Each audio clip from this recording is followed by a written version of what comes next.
Saudara yang dikasihi oleh Yesus, tadi firman Tuhan yang sudah dibacakan dalam Wahyu 7 ayat 9 sampai 17, tidak akan bacakan lagi, tapi mari kita buka dalam kitab Roma pasal yang ke-10 ayat 12. Roma 10 ayat 12. Mari bersama kita membaca bagian firman Tuhan ini. Roma 10 ayat 12, 2, 3. Sebab tidak ada perbedaan antara orang Yahudi dan orang Yunani. Karena Allah yang satu itu adalah Tuhan dari semua orang, kaya bagi semua orang yang berseru kepadanya. Sekali lagi saya baca, sebab tidak ada perbedaan antara orang Yahudi dan orang Yunani. Karena Allah yang satu itu adalah Tuhan dari semua orang, kaya bagi semua orang yang berseru kepadanya. Saudara yang dikasihi oleh Yesus, beberapa waktu lalu saya menerima chat WhatsApp dari adik saya. Dia katakan bahwa hari itu ketika dia keluar dari pintu belakang rumah, dia melihat ke atas dan dia melihat ada pelangi. Saudara yang dikasih oleh Yesus, luar biasa ya. Kita cuk-rucuk keluar rumah langsung lihat pelangi. Saudara yang dikasihi oleh Yesus, pelangi bukan hanya sebagai fenomena alam. Pelangi memberikan kita satu pengharapan, satu makna. Baliknya ada pengharapan baru dalam setiap pergumulan kita. Ada keindahan setelah hujan. Benar saudara? Amin? Amin saudara. Saat kita melihat pelangi, kita melihat bagaimana ada begitu bermacam-macam warna menyatu, memantulkan keindahan alam yang luar biasa. Saudaraku yang dikasihi oleh Yesus, pelangi adalah keadaan alam yang bisa dinikmati oleh siapapun. Pelangi ini bisa disaksikan oleh setiap orang dari belahan dunia manapun. Hal ini saudara mau mengajarkan kepada kita bahwa Tuhan memberikan keindahan itu berlaku bagi setiap orang, setiap suku bangsa, dan setiap pribadi lepas pribadi. Lagi saudara, pelangi ini mengingatkan dan mengajarkan kita bahwa Tuhan memberikan kita keindahan itu berlaku bagi setiap orang, setiap suku bangsa, dan setiap pribadi lepas pribadi. Dan di dalam keindahan yang Allah karuniakan itu sama tanpa memandang kita dari golongan apapun. Saudara yang dikasihi oleh Yesus, bagian firman Tuhan yang kita baca ada dua hal yang mau mengingatkan kita. Yang pertama saudara, firman Tuhan mau mengingatkan kita tentang waktu Tuhan. Waktu Tuhan. Bagaimana umat itu dipulihkan. Waktu Tuhan, bagaimana keadaan orang percaya dipulihkan. Waktu Tuhan, bagaimana kemenangan orang percaya itu dialami.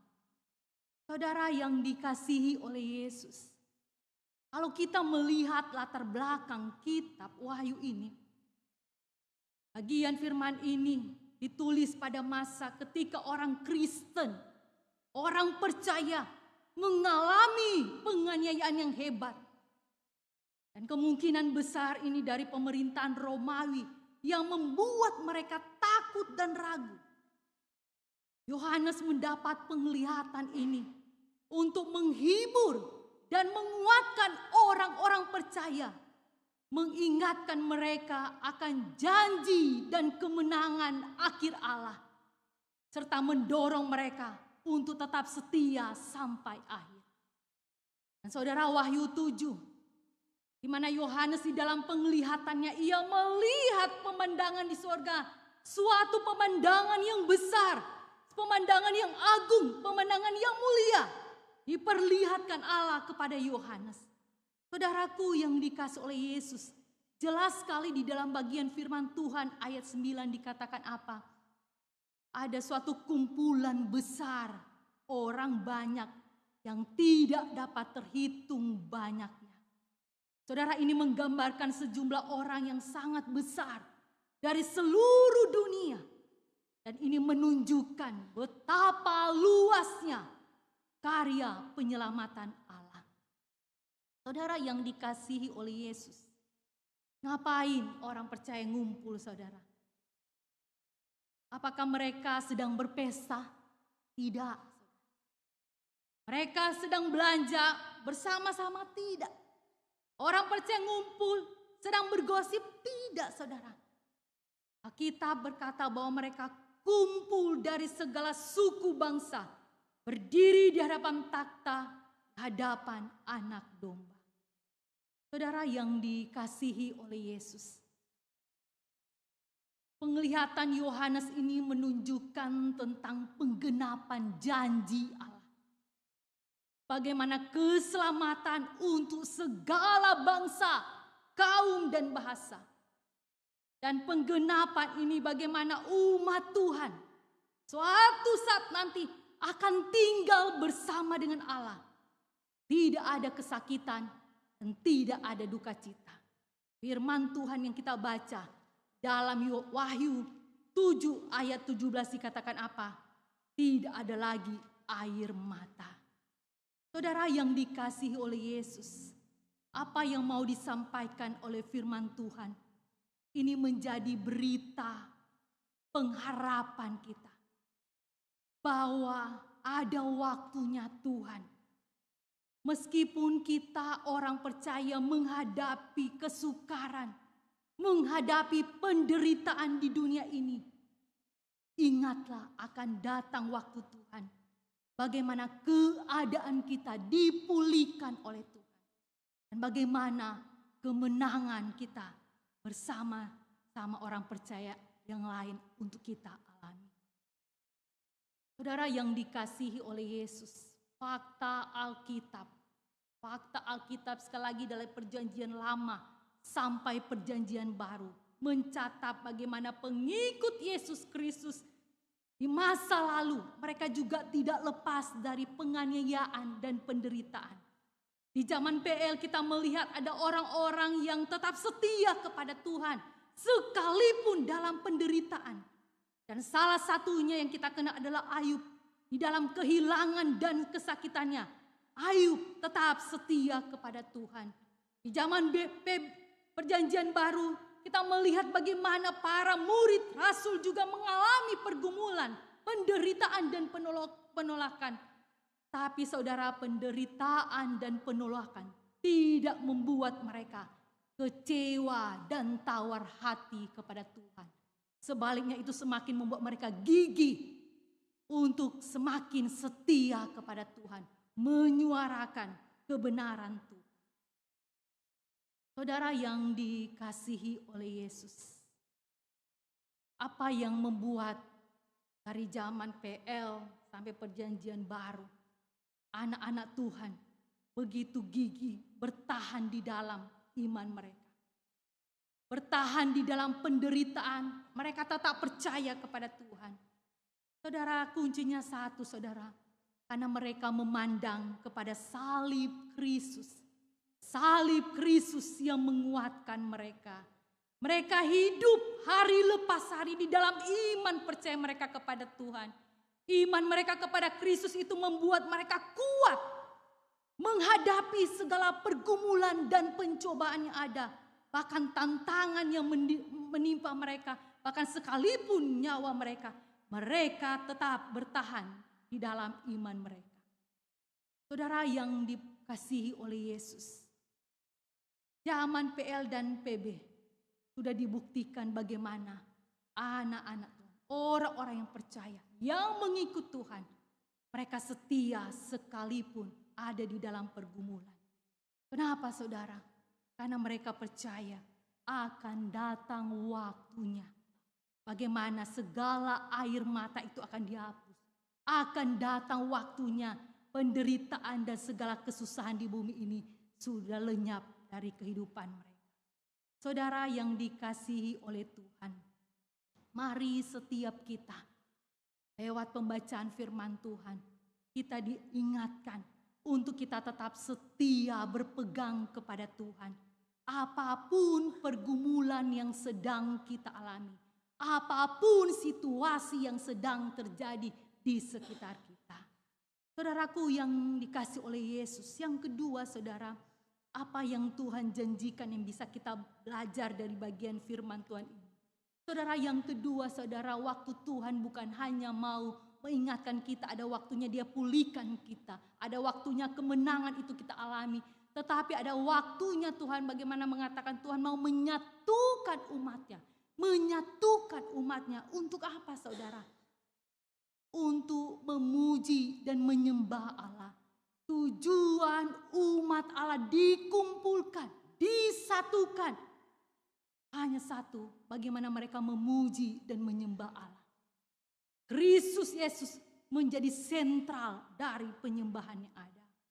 Saudaraku yang dikasih oleh Yesus, firman Tuhan katakan di dalam ayat firman Tuhan yang kita baca dalam ayat 10 dikatakan, keselamatan bagi Allah kami yang duduk di atas takhta dan bagi anak domba. Ayat 12 dikatakan, amin, puji-pujian dan kemuliaan dan hikmat dan syukur, hormat dan kekuasaan dan kekuatan bagi Allah kita sampai selama-lamanya. Saudara, ini adalah puji-pujian yang dinaikkan oleh umat Allah. Saudaraku yang dikasih oleh Yesus, kita bersyukur sekalipun situasi di sekitar kita mengancam hidup kita. Tetapi hari ini menjadi satu bukti kita kumpul di tempat ini. Bahkan jemaat yang sedang mengikuti secara online. Kita sekalipun situasinya sedang bahkan rusuh di sekitar kita. Bahkan mungkin dalam hati kita, pikiran kita ada begitu banyak ketakutan dan pergumulan, kecemasan, khawatir. Tetapi kita diajak bagaimana kita tetap terus mau. Tetap memuji nama Tuhan. Dan hari ini menjadi bukti. Tetap kita memuji nama Tuhan. Sekalipun di dalam keterbatasan yang kita lakukan. Saudara yang dikasihi oleh Yesus. Saudara kenal anak ini? Saudara, anak ini adalah tunanetra. Dia bernama Gracia Epifania. Ketika dia menaikkan, ada satu pujian yang sangat terkenal. Ya, walau ku tak dapat melihat. Dia menaikkan pujian ini dalam usia 8 tahun. Dan mungkin sekarang dia sudah 19 tahun. Saudara, Gracia, dia menaikkan pujian walau ku tak dapat melihat dengan hatinya. Dia nggak bisa lihat, saudara-saudara bisa lihat mata. Tetapi di dalam keterbatasan, di dalam sakit yang dia alami, dia tetap memuji Tuhan. Dan dipakai Tuhan menjadi berkat lewat pujian-pujian yang dia sampaikan. Wah saudara, luar biasa, mungkin setiap kita pernah mendengar lagu ini. Saudara, bagi saudara yang belum, mari coba kita dengarkan pujian ini. Silakan sound system putar.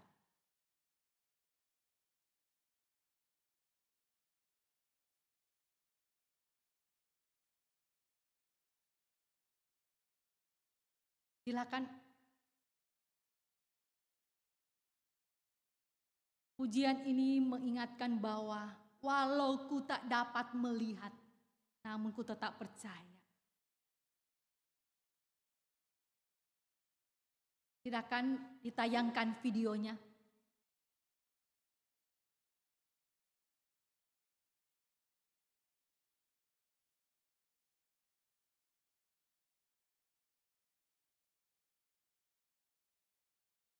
Mari kita dengarkan pujian ini.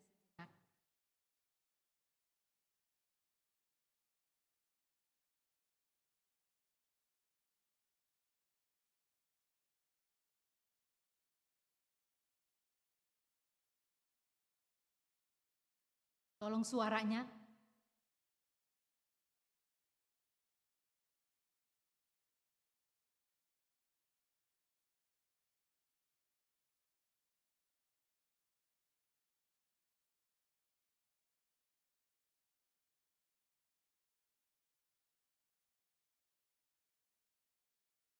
Bisa?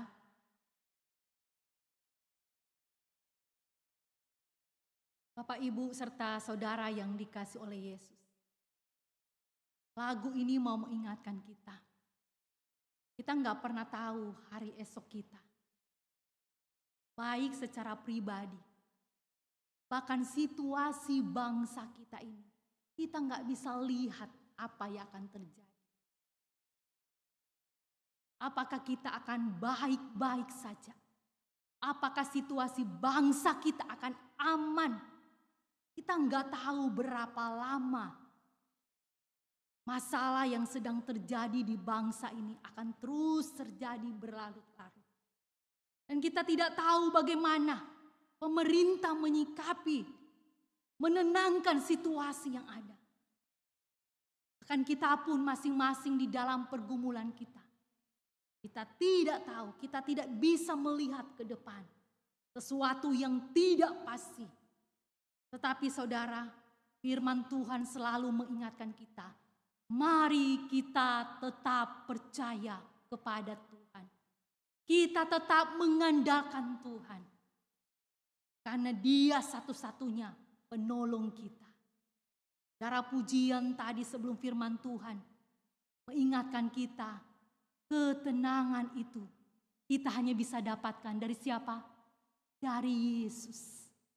Dari Yesus yang menyelamatkan hidup kita, yang memulihkan kita, yang mengubah hidup kita. Hanya Yesuslah yang bisa menolong kita. Saudaraku yang dikasihi oleh Yesus. Tetapi di tengah-tengah situasi yang tidak pasti ini saudara. Kita sebagai orang percaya, kita punya panggilan. Bagaimana kita tetap menjadi garam dan terang dunia. Baik, kita dengar lagunya. Ku sadar tak semua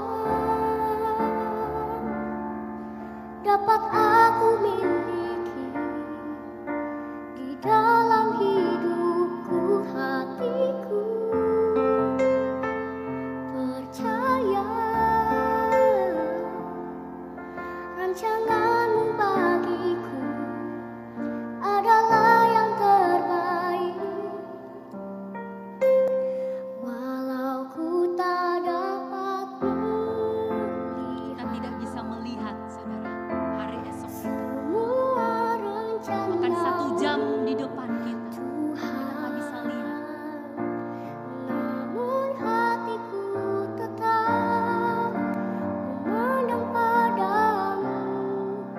Kau tuntun langkahku. Saudara yang dikasihi oleh Yesus.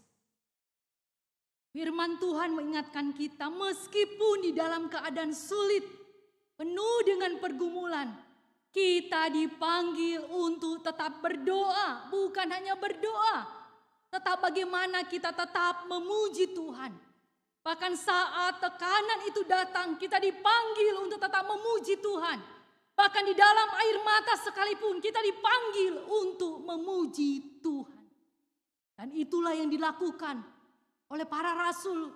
Bagaimana ketika Paulus di penjara, dibelenggu, tapi dia tetap memuji nama Tuhan. Saudaraku yang dikasihi oleh Yesus. Gereja Tuhan adalah alat misi keselamatan.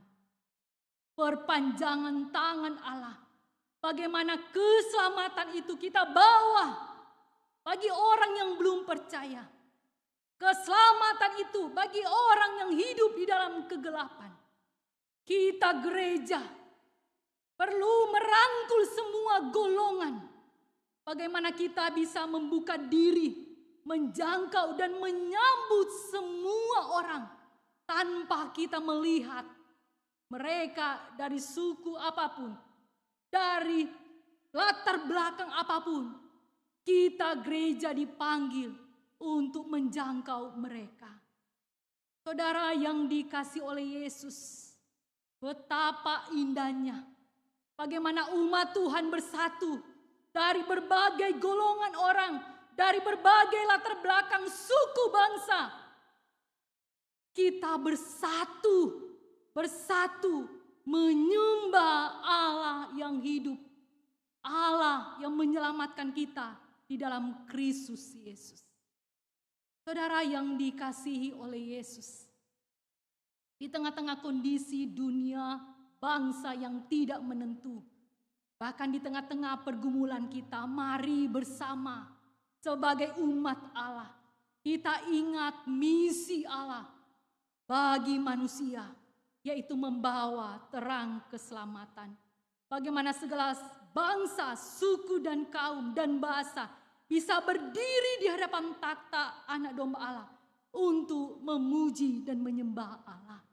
Saudara yang dikasih oleh Yesus, mari kita garami keluarga kita, bangsa kita dalam iman dan ketaatan kita kepada Tuhan. Saudara yang dikasihi oleh Yesus, mari kita hidup memuliakan Tuhan. Jangan pernah bosan untuk kita memuji Tuhan, bahkan di dalam keadaan-keadaan sulit kita. Karena Tuhan yang kita sembah adalah Tuhan yang layak untuk kita muliakan. Saudara yang dikasih oleh Yesus, bahkan di saat situasi sedang mencekam, situasi yang sedang menakutkan yang sedang kita alami di kota kita, di negara kita, mari kita tetap memuji Tuhan. Di dalam seluruh pergumulan yang kita alami, mari kita pandang salib Yesus. Kita percaya akan datang waktu Tuhan, bagaimana hidup kita dipulihkan, kita mengalami kemenangan di dalamnya, kita disatukan untuk memuji dan menyembah Tuhan. Dan tidak ada lagi air mata dan duka cita yang kita alami. Saudara yang dikasih oleh Yesus, mari setiap kita semakin gigih mengikut Tuhan, setia kepada Tuhan. Sehingga sungguh kita terus boleh menggarami dunia ini, sekitar kita dengan kasih Kristus yang ada. Amin.